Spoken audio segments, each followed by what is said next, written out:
Hello विद्यार्थी मित्रों, આપણી સામે જે પ્રશ્ન આપેલો છે આપણે જોઈએ તો કે છે કયા બેક્ટેરિયામાંથી ડીએનએ પોલિમરેઝ ઉત્સેચક અલગ કરવામાં આવે છે।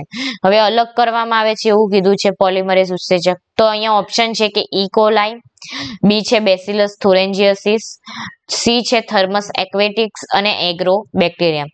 હવે આ ચારેયમાંથી જે બેક્ટેરિયા ઊંચા તાપમાને જીવિત રહી શકે એ બેક્ટેરિયા આપણે ડીએનએ પોલિમરેઝ ઉત્સેચક અલગ કરવામાં મદદ કરે છે, બરાબર। અને આમાંથી કયો બેક્ટેરિયા ઊંચા તાપમાને રહી શકે તો થર્મસ